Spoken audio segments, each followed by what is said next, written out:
বাবার সকল সম্পত্তির ভাগ বোন পাবে নাকি শুধু জমির ভাগ পাবে? খুব দরকারি একটি প্রশ্ন ভাই। আল্লাহ রাব্বুল আলামিন বাবা মায়ের সম্পদে ছেলেদের যেরকম অধিকার রেখেছেন, মেয়েদেরও কি রেখেছেন? অধিকার রেখেছেন। এই অধিকারটা শুধু জমি জমাতে না, সকল সম্পদে, এমনকি বাবার ঘর, বাবার আপনার আসবাবপত্র, ব্যবসা বাণিজ্য, কল কারখানা, দোকানপাট, ব্যাংক ব্যালেন্স যা আছে, এই সব কিছুর মূল্য নির্ধারণ করে সেখান থেকে আনুপাতিক হারে মেয়েদেরকে দিতে হবে। আমি প্রায় সময় বলার চেষ্টা করি, আমাদের দেশে বাবা বা মা মারা যাওয়ার পরে ভাই হিসাবে বোনের হক পাই পাই করে কোরআন বর্ণনা অনুযায়ী বুঝাই দিচ্ছেন, এরকম মায়ের পুত খুব কম আছে। আপনাদের মধ্যে কয়জন আছেন হাত তোলেন দেখি?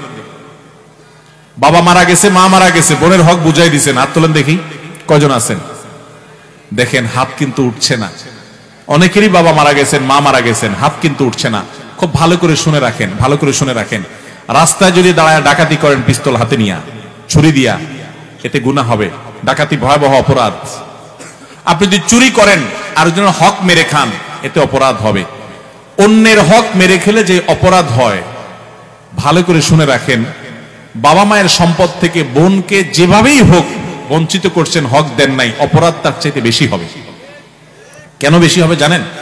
কারণ এখানে আত্মীয়, রক্ত সম্পর্কীয় আত্মীয়ের সাথে যেখানে সুসম্পর্ক বজায় রাখা দরকার, সেখানে উল্টা তাকে আরো অধিকার থেকে নষ্ট করেছেন, বঞ্চিত করেছেন, তার অধিকারকে খর্ব করেছেন। এর জন্য আপনার আল্লাহর কাছে জবাব দিয়ে আরো বেশি করতে হবে। এই দেশে ল্যান্ডের মালিকানা দেখবেন মেয়েদের নাম খুঁজে পাবেন না। আপনি কয়টা জমিতে মেয়েদের নাম পাবেন? দলিলে দেখবেন সব ছেলেদের নাম। ব্যাপারটা কি? ব্যাপার হলো ভাইরা বোনদের হক মেরে খাওয়ার জন্য জাল হাদিস বানাইছে। বলে যে বাবার বাড়ির সম্পত্তি মেয়েরা নিলে তাদের এটা সয় না। শুনছেন আপনারা জাল হাদিস? বাবার বাড়ির সম্পদ খেয়ে ছেলে বড়লোক হয়ে যেতে পারবে, কিন্তু বোনকে দিবে না। এই 2 নম্বরে আমরা অনেকে করি কি করি না? অনেকে আবার এইটা করে না, একটা কৌশল করে। কৌশলটা আমি বলি। কৌশলটা হলো, ধরেন বাবা মারা গেছে, মা মারা গেছে, বোনদেরকে ডাকে ভাইরা।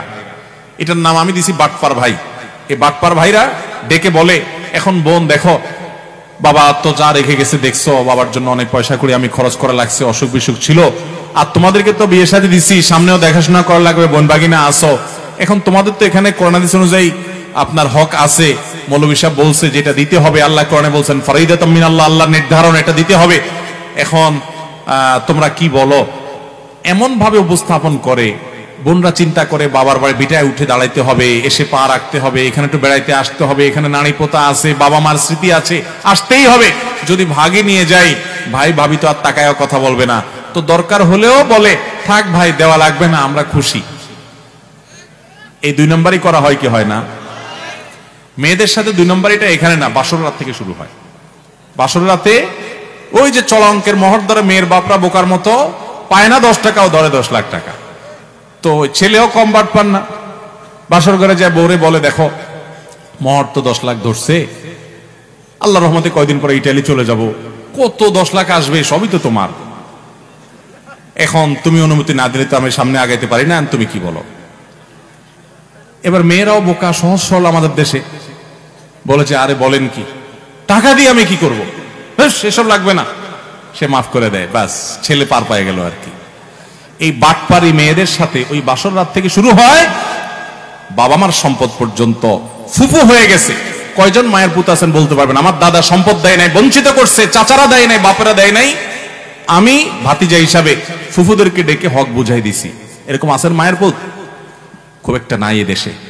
ভাইরা আমার, নামাজ পড়তে পড়তে কপালে দাগ ফেলানো এটা সহজ, রোজা রাখতে রাখতে পেটকে ক্ষুধার্ত করে ফেলা এবং পিঠের সাথে লাগাই ফেলা সহজ।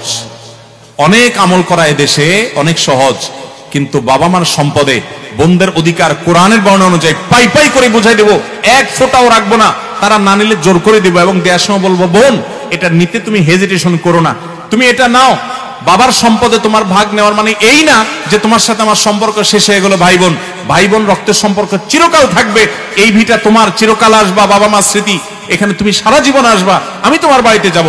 এই হক নেওয়ার সাথে তোমার সাথে আমার সম্পর্ক শেষ হওয়ার কোনো সম্পর্ক নাই, তুমি 100 বার আসবা, এটা নিয়ে যাও। এরকম বুক ফুলায় বলার মতো বাই হওয়ার চেষ্টা করবেন তো ইনশাআল্লাহ। মনে রাখবেন, অন্যের হক মেরে মানুষ কখনো পয়সাওয়ালা হয় না ভাই, এই জমিন রেখে চলে যেতে হবে। হাদিসে আসছে নবী সাল্লাল্লাহু আলাইহি ওয়াসাল্লাম বলেছেন, 1 বিঘত জমি যদি আপনি মেরে দেন, 7 তবক জমিনকে আল্লাহ তাআলা আপনার গলায় ঝুলিয়ে দিবে, কত খাইতে পারিস খা, আযাব হবে। দুনিয়া থেকে নিতে পারবেন না কাপনে কাপড় ছাড়া কিছু, সব রেখে যেতে হবে। কাপনে কাপড়ের পকেট নাই, কাপনের কাপড়ের পকেট নাই, কিছু নিয়ে যেতে পারবেন না, সব রেখে যেতে হবে। কার জন্য তাহলে 2 নম্বরই করবেন? কিয়ামতের ময়দানে এই বোন আল্লাহর কাঠ গড়ায় আপনাকে আসামি করে দাঁড় করিয়ে আপনার বিরুদ্ধে বিচার চাইবে এবং বিচার করবেন আল্লাহ তাআলা। তো সেদিন দিতে পারবেন না, আমল দিয়ে দিতে হবে। তার আগে দুনিয়াতে বোনদের হক দেব তো ইনশাআল্লাহ।